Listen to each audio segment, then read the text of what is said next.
Kasi, basta, matindi ko si Lord. Pag na-meditate pa talaga kung gaano siya kabuti, yan, mapapahaleluya po talaga kita. Diba? Hindi na mumundo ako pag may kinakamusta ako, kamusta ka? Tapos sabi ko, ay no. Ganun pa din. Eh si Lord, God of yesterday, today, and forever. Ang Diyos na po, amazing siya maghiro.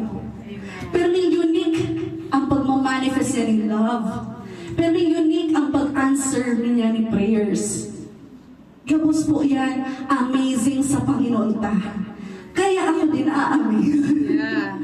Kay Lord, personally. Dahil ako po nakatindog pa ko niya. Thank you, Lord! Diba? Sa last Sunday of the year 2025, tinatawag pa ko ni Lord ng buhay. Ano man ang sinabi kang doktor, higit ang tatarawin ng Panginoon. Amen? I will serve the living God. Amen. By His grace, ha? Tinulutong ko by His grace. Ini yung kalmaan ko, the joy of the Lord is my strength. No?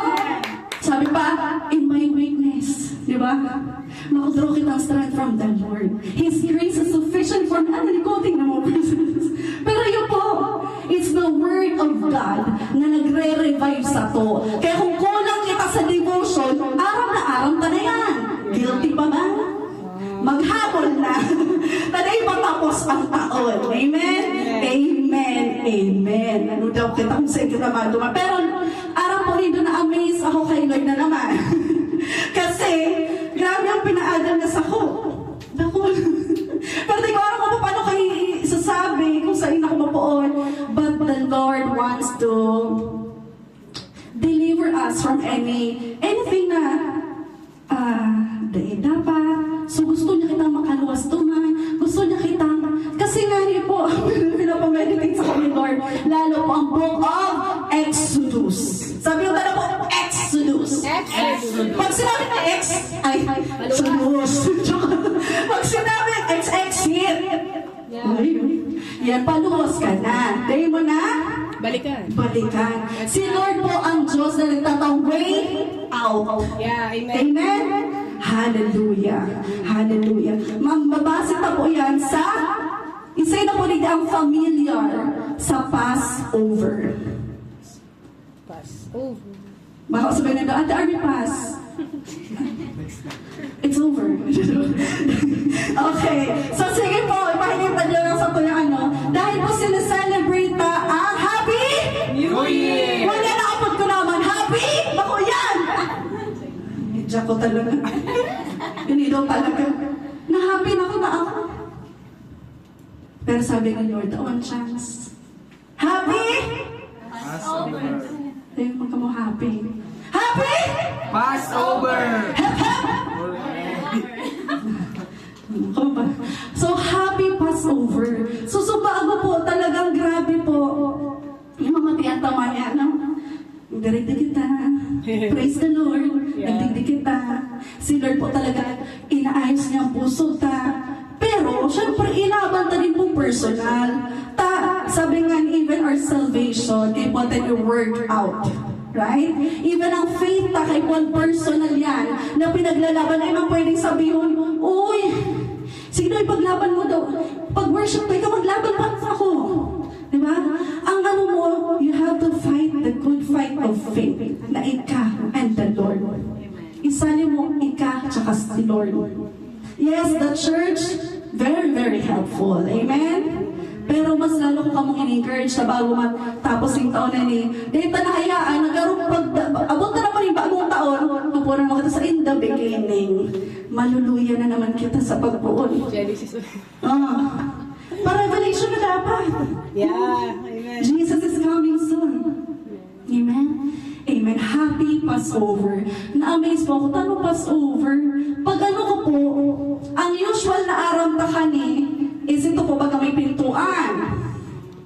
Tapos, nilalagyan po ng dugo.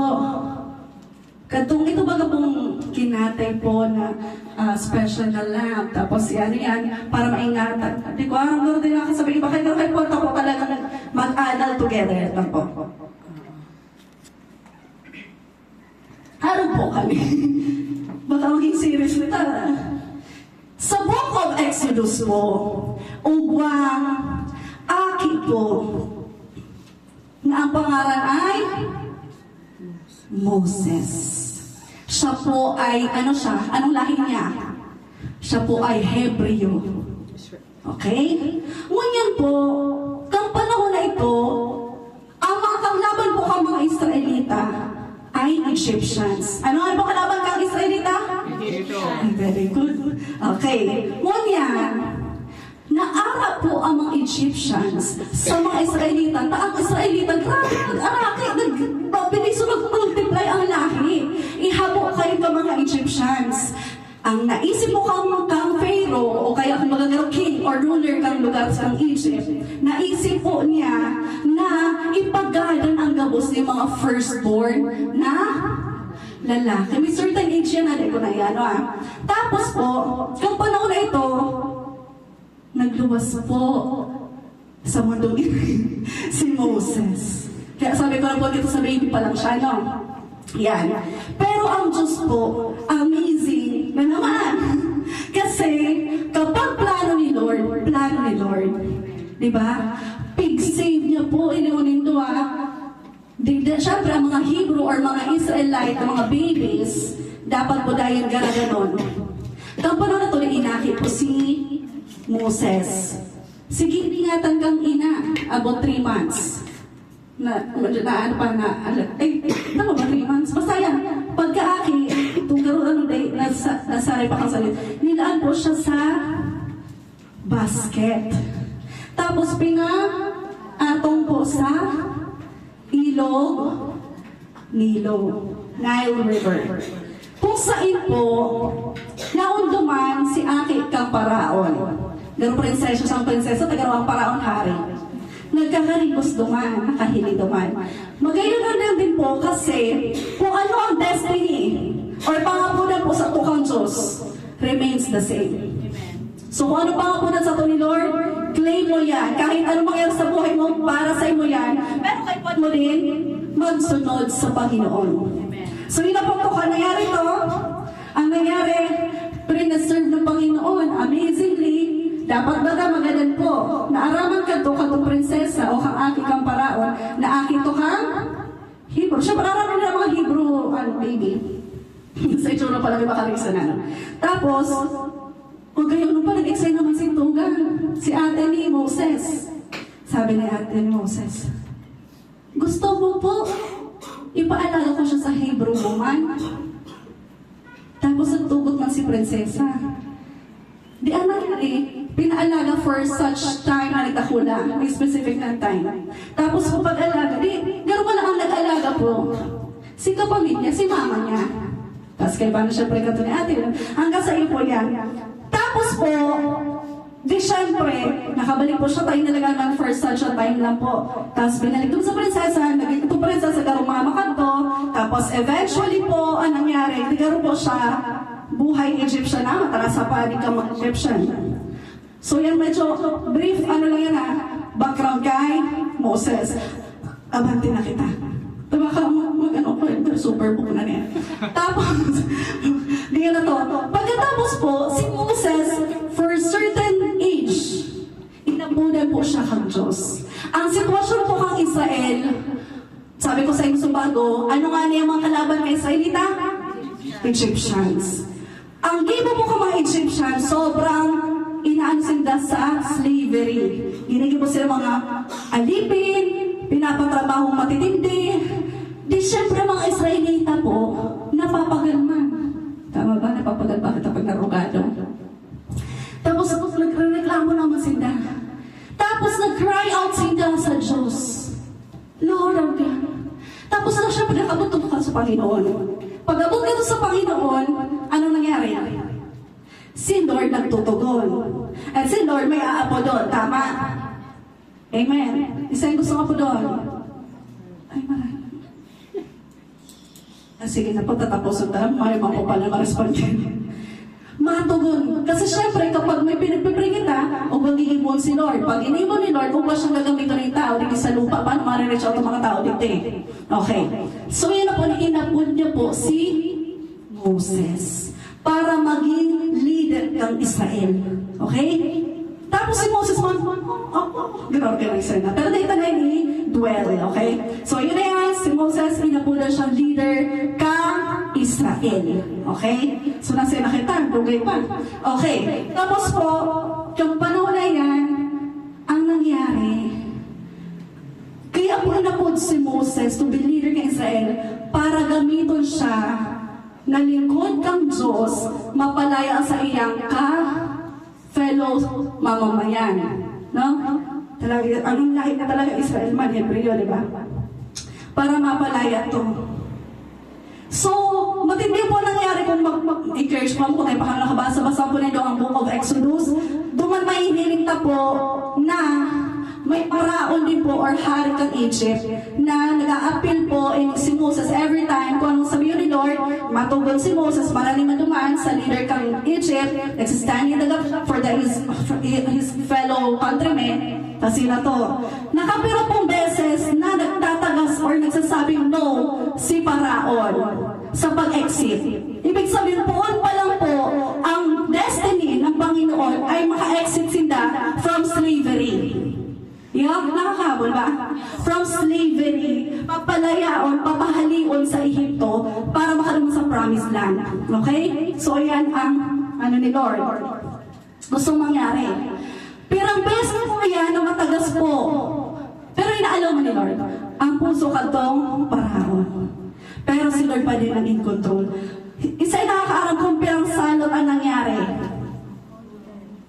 Okay, mag-check po ka mo, 10 plagues. So, dahil po yan, uba po yan ang iba-iba yan. And, siguro di ko lang yan pa. Talaga, i-check na lang po nito ang mga plagues. Yan po yan sa Exodus 7 hanggang chapter 12.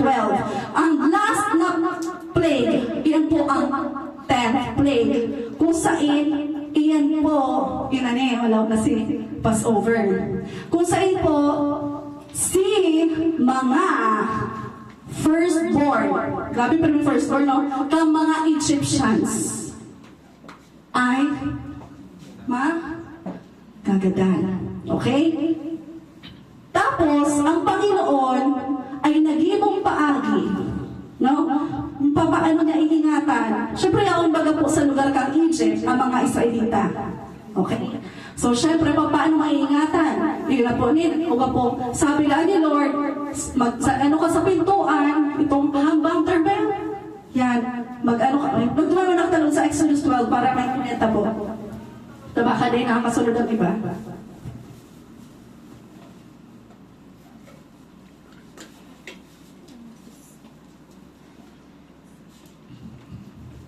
Yan.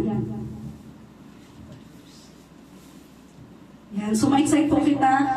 Si Lord gusto kitang maglampas from 2025. No? Pasirin sa 2026. Gusto niya mag-abante kita, magpadagos kita. So, sige, hilong tapot.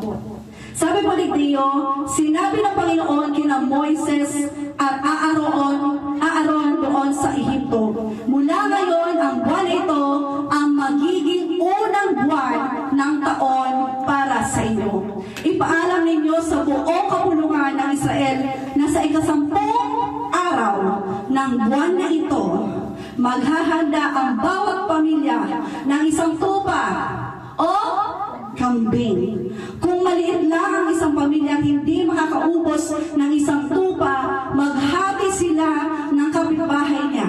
Hatiin nila ito ayon sa dami nila at ayon sa makakain ng bawat tao. Kailangan piliin ninyo ang lalaking kambing o tupa na isang taon pa lang at wala kapitasan. Kung best siya, special siya. Alagaan ninyo tayo hanggang sa dapit hapon na ika-14 na araw ng buwan. Ito ang panahon, dinauso ang kanta yan. Pero hindi, ito ang panahon, nakakatayo ng buong kapulungan ng Israel ang mga hayop.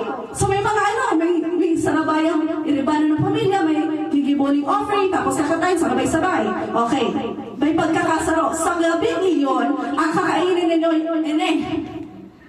may lechon. Yan. Sa gabi yun, ang kakainin ninyo ang nilitsong tupa, mapapait na gulay, tinapay na wala, pangpaalsa. Energy man. Ano? Huwag ninyo kakainin ng hilaw o nilaga ang karne, kundi leksyonin ninyo ito ng buo kasama ang Ulo. Mahilit yung ulo. Okay. O pa, paa ang mga lamang loob. Grabe talagang pista, no? Ubusin niyo ito at kung may matira kinaumagahan, sunugin ninyo. So may specific instruction sa Panginoon sa buong Israel. Habang kumakain kayo, handa na dapat kayo sa pag-alis. So, bako lang, naka-ready na. Ready to go na. Ano nga ng Exodus? Or? Way out. Okay.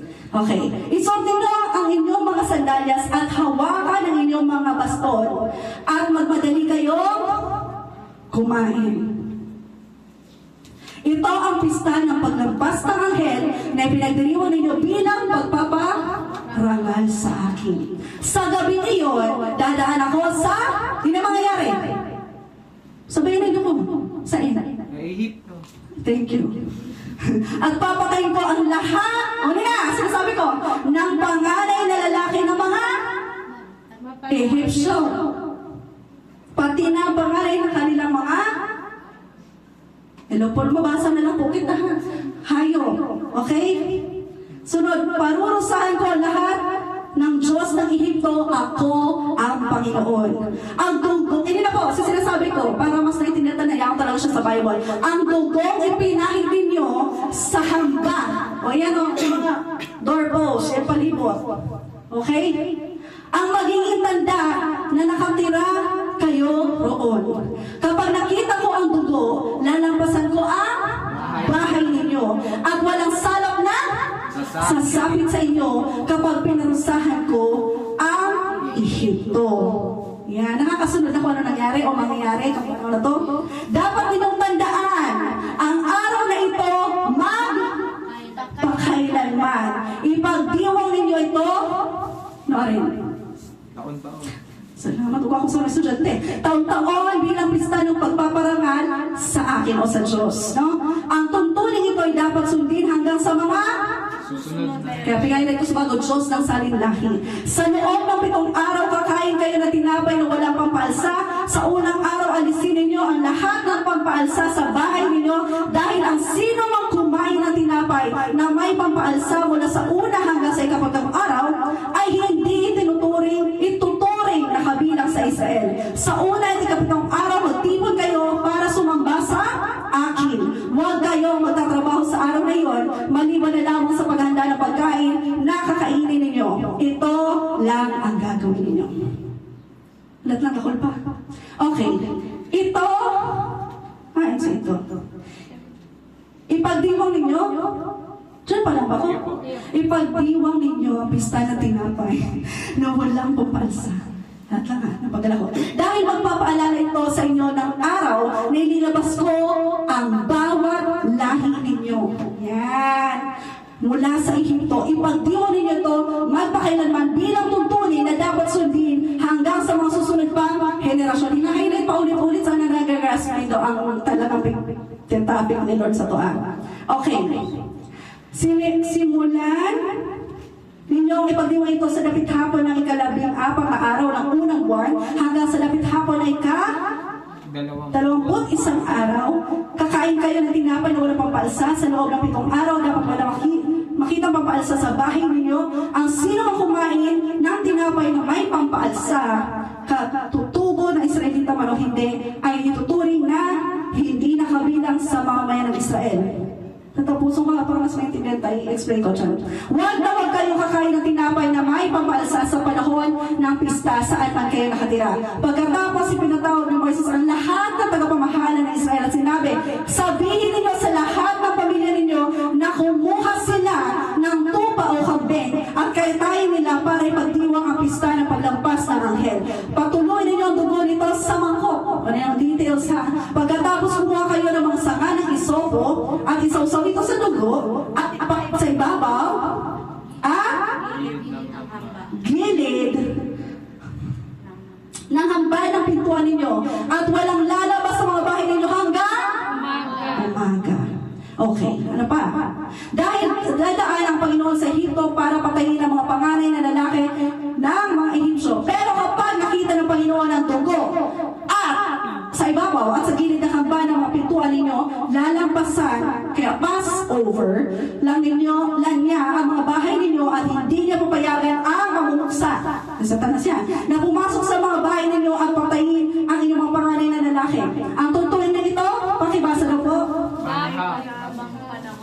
Ang tuntunin ito ay dapat Ninyo itong sundin pati ang inyong mga salinlahi. magpakailanman, wala. Ipagpatuloy pa rin ninyo ang seremonyang ito. Haray, ipakita.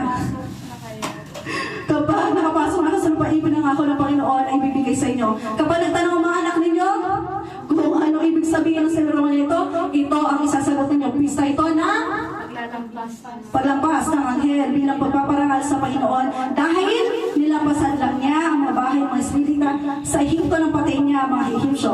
Pagkatapos nagsalita si Moises, lumuhod ang mga Israelita at sumamba sa Panginoon at sinunod nila ang iniutos ng Panginoon kina Moises at Aaron.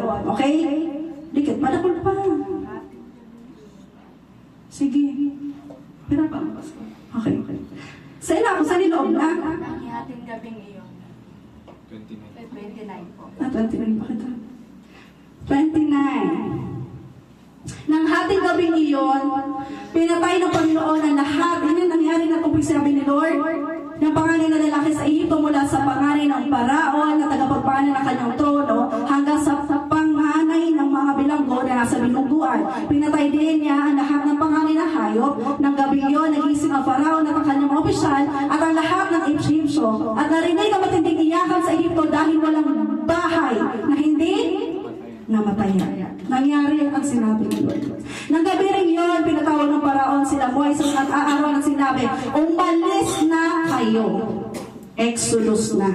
Lisanin na ninyo ang aking bansa. Umalis na kayo at sumamba sa Panginoon. Gaya na ipinapakiusap ninyo.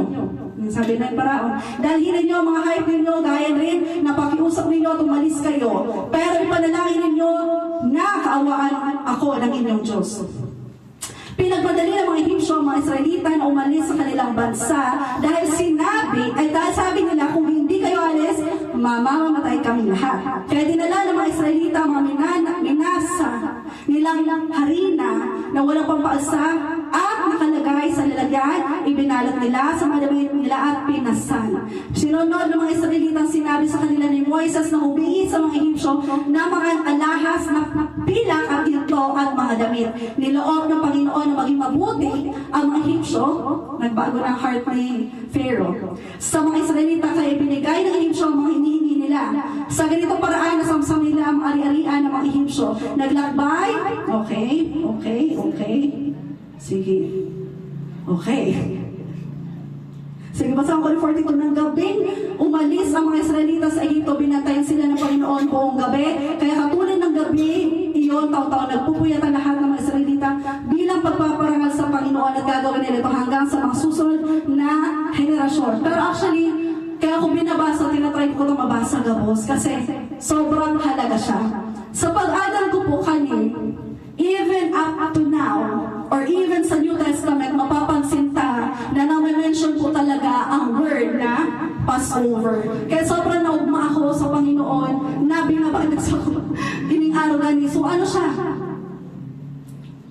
Mayamanan po siyang topic, ang Passover. Sobrang essential siya sa tong mga Kristiyano. Okay, so sige, hilawang ka na. Yung Passover po na nangyari, sabi nga ni po, ang sabi ng Panginoon, may mangyayari ni magaganap po ang mga panganay na lalaki sa mga hayop. Yun? Tapos po, kumbaga ang plano ay sa mga Ehipsyo. No? Pero para maingatan ang mga anak ng Diyos, iyo po ito ang kaipuhan gibuhon. Maglaag itong blood, no? Duman from the lamb, no? Yung the blood of the lamb, doorpost, para kapag nag-agi, di ba? Malalampasan at dahil mga karanas na yung kamatayan sa mga panganay. Sumahiling na po ang pagliligtas kang Panginoon. Pero, ay you na mag-personal pa ka mong adal tungkol digde kasi mayamanan po, sabi ko nga, subago. And may kinalaman siya even up to now. No? Lalo na si Jesus ang satuyang inabot na Passover Lamb. Yan. Kang ano po, nakaluwas na po talaga ang mga Israelita after kato nangyari na to sa Egypt, no? And magayon na lang po na as we end this year, kaibanan na po ang Diyos. Amen? Kadakol po kita, malamang may personal po kitang inaragihan this 2025. Sigurado yan. Ay gumay kitang iniribanan as a, siguro group by group or as a church, pero tapos kita may kanya-kanya kitang inagihan. Amen? But the Lord is always present. Lalo na kung kita talagang firm sa itong relasyon sa iya. So, happy Passover, no? Kung bakit sinasabi ni Lord, sa ano po talaga? Sineselebrate na kung ano ito, no? Ano rin po, pigsaselebrate talaga ang Passover? Sabi naman sa binasa ta. Kaya kung pinabasa ta, parang may hindi na nasa Bible po yan. May nakasunod pa po, may nakaalala pa. Sa ilog na po siya rin bulan kang taon. Sa ika-sampulo, o sa ibaba sa baba, hanggang 14th day. Tapos nangyayari po yan sa pag-adal ko, Passover siyang inapod na feast. Yan. Inihari kaklaro ko. Igdi sa Bible, napansin tang ubang na mention na pista. Okay? Pero ang sineselebrate dito ay ang Diyos na buhay. Bako po ang mga Diyos-Diyosan or mga saints. Never kong naadala na sineselebrate ang buhay ng tao in a form of pista, ano? Ang Diyos. So hindi po, sa kahalagaan sa Jewish holiday, ay sineselebrate po talaga ang Passover. Yan ang ano ta? Yan ang kaaraman ta. Ako din, pinakaaram ko yan. Pero more than that, ubabala na inaapod na celebration kang Passover. Ubang inaapod na Passover or seder. Yan itong nga Passover meal. Kung sa kakarakan ang mga Israelita to commemorate o alalahanon kung ano ang ginibo ni Lord sa buhay kang bansang Israel. Amen?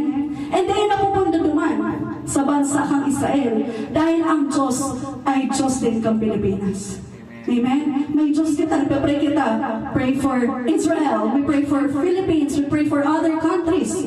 Di ba? Kasi ang Diyos nga, sabi ko sa inyo, God of generations. No? Mapapansin tayo dito sa church, inaabot pamilya. Dahil ako ni Lord, napasaro-saro na welcome church, ano din ang kadakol po si Lord na gustong abuton. Dahil sa katauhan nga siya nagdinde. Amen? So yun po yan. And then, mapapansin tayo din po, sa pag-adal ko din, na may mention din po, di ba nagtawa kita din communion? Di ba? O kung sa ano kaya pala hinabot na last supper to, kasi ito din po ay panahon yung Passover feast. Sa Passover feast, nagpupuon tong Passover meal, may karakanan, celebration, kung saan coming from Exodus 2 onwards. Kung saan po, kasali naman na mention pag may unleavened bread, tong tinapay na may papaalsa. Yan. Pag New Testament man may tinutukoy ka yan. Hindi ko na i-ano, pero para sa period ang mga verses ko ta. Sinasabi naman ang tinutukoy na pampaalsa na dapat damayo kita. Ang tinutukoy na pampaalsa is yung satuyang mga kasalan. Sabi ba naman sa binasa ta, dain na dakit ang magdarapan yung pampaalsa sa laog sa tuyang mga harong. Naku, alin na ito sa bato? O ba kayo nakasurat? No, kaya binasa ko talaga as much as I can. No? So mahalagahon po niyo. And tuman po sa panahon po, nangyari po itong last supper si Jesus, kung saan gano'n ka nag-celebrate ka itong kinocommemorate tayong communion, is panahon, sabi ko nga sa inyo, panahon ng Passover. Okay? Pero that time, sabi pagkakatuwi ba, ubusin itong lechon or the lamb. Tama ba? Iyo, itong lechon. Ngunyan, kang ano ang elements lang na na-mention naman sa last supper? Uy, nagkukurumyun kita naman, wala ka mo. Bread and the wine. Bayo naman na mentioning lechon, tama ba? Because Jesus is the Passover Lamb. Naku Jesus is the Passover Lamb. Kung saan, nagkauba pa po ng Passover ng feasting. And mismo, uba po kayo pa nagpa-Passover din po, kung inaapod na kada sa harong may host. And magayon kang panahon na ini, na si Jesus ay nagpa-Last Supper or part ng Passover. Siya po ay nagkaubang garong pagbaba. New covenant ay naapod. Kaya baga nababasa din yun sa communion verses, this is my new covenant. Kasi di ba itong sa Exodus, ngunit siya mismo ang sinasabi.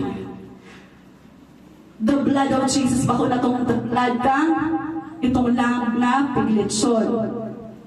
Jesus is the Passover Lamb. Okay? So may inita po, dapat po, kaya ayun nga sabi ko sa inyo, namumundo ako pag nahihilig po ang mga Kristiyano ng mundo because si Jesus po, kinibo niya na po ang gapos para sa to. And why I'm sad? Garo kayo, pinanggana ang Panginoon sa buhay ta. Dapat po bang araw kaya? Samantalang pag basketball concert, wow! Di ba sinasabi, maglulukso ka.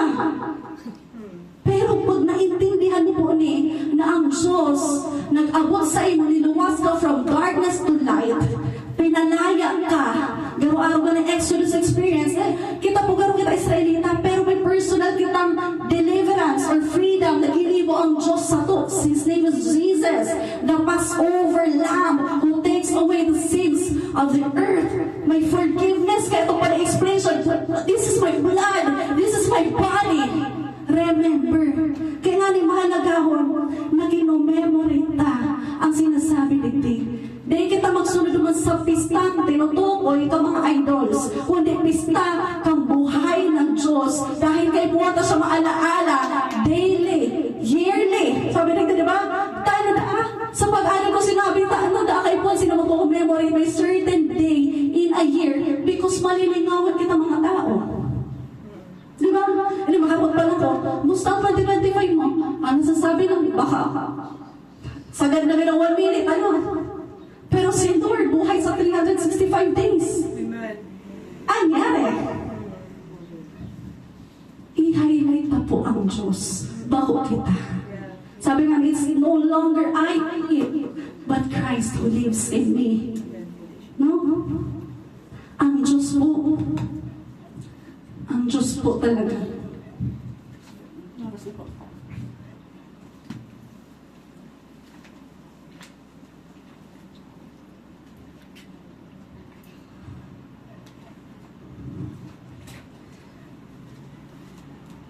Maaari po kita, may mga wilderness makita sa buhay na nararanasan.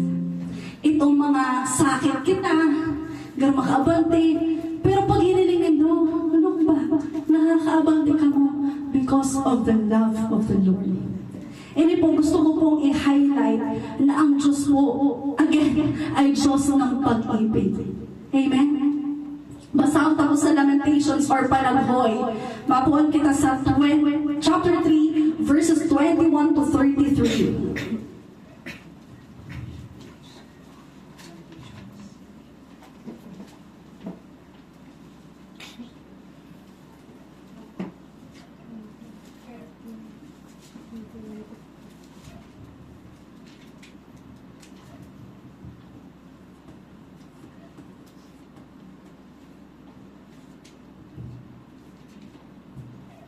Sige, mapunload kita sa 18. Isa din kaya may linyahan mga 2025 baro-bali. Nawala ang karagalan ko at lahat ng pag-asa sa Panginoon. Napakasaya. Isipin ang mga paghihirap at pagdurusa. At kung palagi kong itong iisipin, di ba? May power ang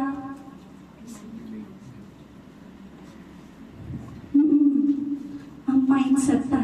Kaya renew your mind in Christ. Mag-refresh kita.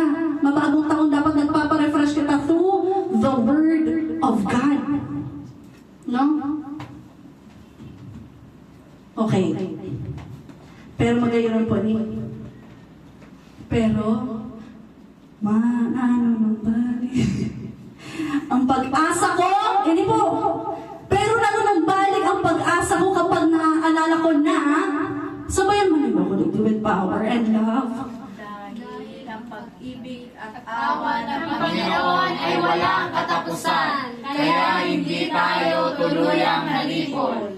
Araw-araw ay pinapakita niya ang kanyang habag. Sige pa po. Dakila ang katapatan ng Panginoon. Sige pa po. Kaya sinabi ko sa aking sarili, ang Panginoon ang lahat para sa akin. Kaya sa Kanya ako nagtitiwala. Mabuti ang Panginoon sa mga nagtitiwala, umaasa sa Kanya. Mabuting magtiyagang maghintay sa pagliligtas ng Panginoon. Mabuti para sa isang tao na kahit bata pa ay matuto na makipamatok at sumunod. Sige lang po. Kapag tinuruan tayo ng Panginoon, tumahimik tayo at pag-isipan itong mabuti. Magpakumbaba tayo sa harap ng Panginoon at huwag mawala ng pag-asa. Kapag sinampal ka sa isang pisngi, ibigay mo pa ang kabila. At tatagin mo rin ang pamumutya ng iyong mga kaaway. Sige pa po.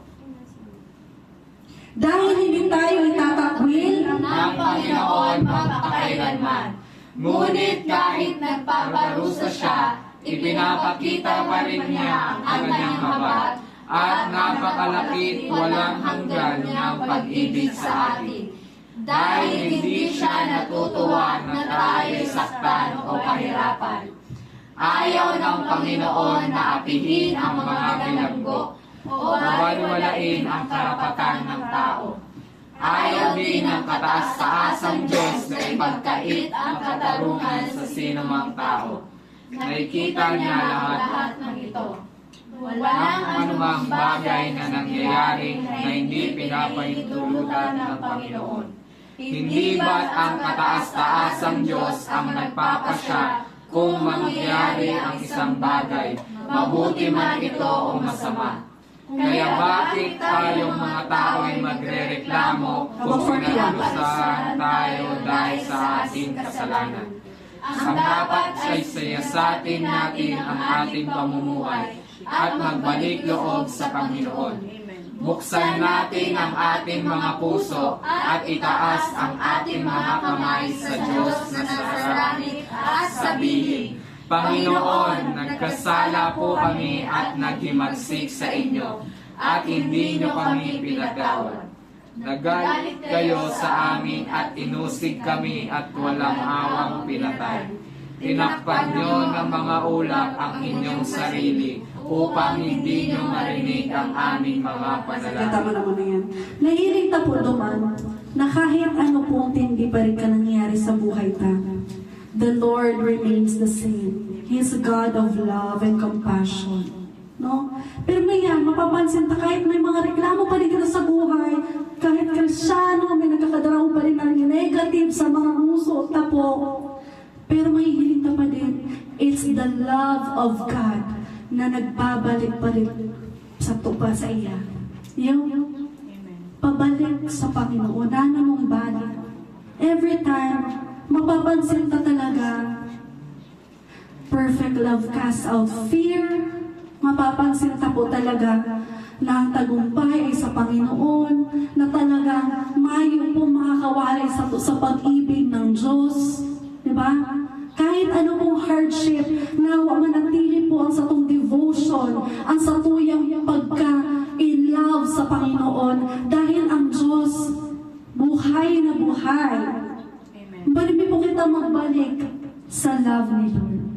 Pero may po kitang magtanggap sa kung isa'y ang tunay na Diyos. And His name is Jesus.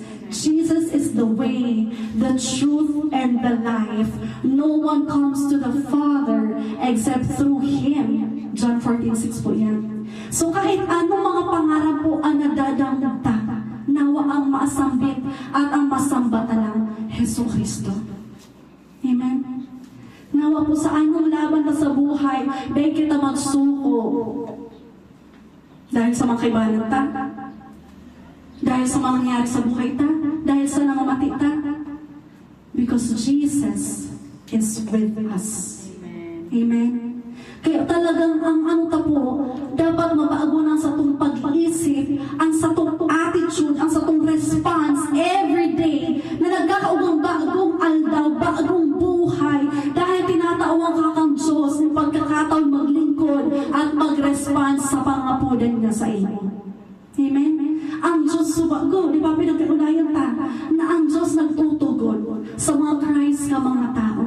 And then He will send someone, and ang someone na yun kita po ng mga Kristiyano na may relasyon sa Panginoon. Pero kung kita po ang nagpupundo para madangog ang Panginoon, papaano po ang mundong ini?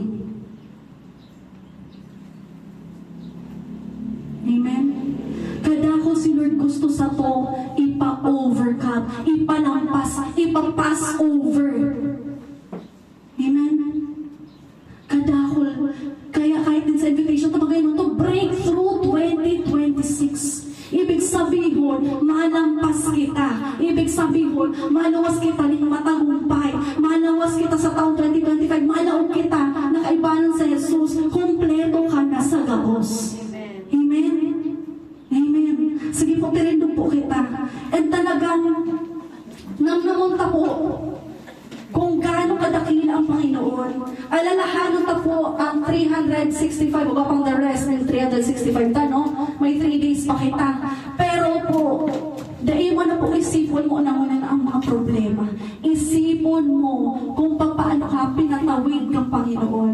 Kung paano ka niya pinalampas this year because of His presence. Kung paano ka niya in-encourage sa panahon na nag-ibig ka. Kung paano ka niya regain ang strength mo. Amen? Pati sa pag-asa, kaya na Lord i-revive yan sa iyo. Kaya uwan yan, nawa nasa heart kita of worship. Nasa heart kita na talagang, Lord, You are our God. And we will serve You. We will love You. Sige po. Kalata po si Lord, individual before kita mag-worship no? Ay, taon ka mong time to talk to God, kung paano ka kinaulay mo yan sa mensahe ng Diyos. Nakapwede mo mag-instrumenta kita while waiting for the ano po. Para nag-pray mo na kita. Before mag-worship, pray to the Lord.